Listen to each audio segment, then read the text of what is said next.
Tonight, President Trump, on his first full day in office, taking sweeping executive action on immigration, including ending the right to citizenship for children born in the U.S. to undocumented parents. Good evening, and thanks for joining us. I'm Mark Curtis. And I'm Kadiba Devine. The president also ordering the border sealed, the wall finished, and forcing migrants seeking asylum in the U.S. to wait in Mexico. We have full team coverage headed your way. Up first, 12 News journalist Bianca Bono is joining us live from Nogales, Mexico. Bianca, you've been on the Mexican side of the border now for several hours. What have you been seeing over there? Yeah, Mark Caribe, when we checked in with you guys at 4 and 5 o'clock, we were north of the southern border in Nogales, Arizona. We are now in Nogales, Sonora, Mexico, about 20 minutes south of the border. I'll tell you that we crossed the border on foot, and in an area that's typically filled with migrants who are requesting and seeking asylum, there was nobody there. It was very quiet. But I want to tell you why we are standing where we are. We're standing in a sporting complex, again, in Nogales, Mexico, and it's because this is right now getting converted into a migrant shelter. They are preparing for mass deportations in the U.S. So as part of the Mexican president's plan, which was announced today, they are setting up shelters all across the country, preparing to receive Mexican nationals back from the U.S., back to here in Mexico. The slogan for the campaign translates to something like Mexico embraces you, and that's what we're seeing here. So about 10-15 minutes ago, we saw a large group of staff members, employees who were gathering, probably getting information about what this could be. This is not operational at the moment. We don't have a timetable as to when these facilities would start opening. I'd imagine it's if and when we start to see those mass deportations happening in the U.S. But again, here in Nogales, just south of the border with Arizona, that's what's happening. And you can see the term Vienna Star all over the tents that are here. This is a program that's in place in Mexico, prepared to essentially educate Mexicans returning from the U.S.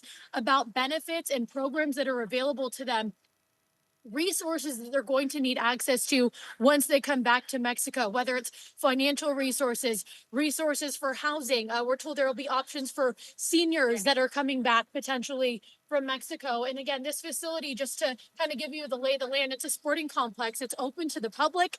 There's a soccer stadium behind me. There's a basketball arena here. It's all being used by families, kids, adults right now. But at any given moment, it is ready to be converted into a migrant shelter. Guys? All right. 12 News journalist Bianca Bono reporting from the Mexican side of the U.S.-Mexico border. Bianca, thanks. Trump signed a barrage of executive orders after taking the oath of office, including declaring a national emergency at the U.S.-Mexico border and ending birthright citizenship, a right that's guaranteed by the Constitution. The order prompting attorneys general from 22 states, including Arizona, to file lawsuits challenging its legality. 12 News journalist Bram Resnick is here with a look at what we can expect as this all unfolds. Bram? And Mark, birthright citizenship has been a target of conservative groups for many years. They argue that the law granting automatic citizenship to children born in the U.S. is an incentive for undocumented immigrants. President Trump's order now sets in motion a legal battle that could end with a U.S. Supreme Court decision. I will not allow Donald Trump to shred the United States Constitution. Arizona Attorney General Chris Mays and fellow Democratic attorneys general are uniting to block a key piece of President Donald Trump's immigration crackdown. In our minds, this is not even a close call. Trump's executive order on birthright citizenship would end a nearly 160-year-old right in the 14th Amendment to the U.S. Constitution. That's a good one. Birthright. That's a big one. The amendment confers American citizenship on anyone born in the U.S., including the children of undocumented immigrants. We think we have good grounds, but you could be right. I mean, you'll find out. When he signed the order hours after his inauguration, Trump was prepared for a court challenge. During his first term in 2018, Trump publicly questioned the 14th Amendment. I think the language is pretty clear. You think the language is clear and anyone born in this country is entitled to the United States American citizenship? The language is clear. Then Republican Governor Doug Ducey defended birthright citizenship.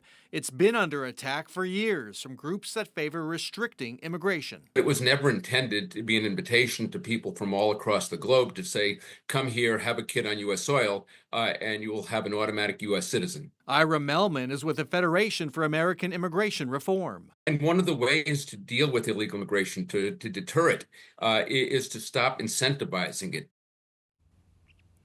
President Trump's executive order would affect babies born in the U.S. to parents who are, quote, unlawfully present or who have lawful but temporary status.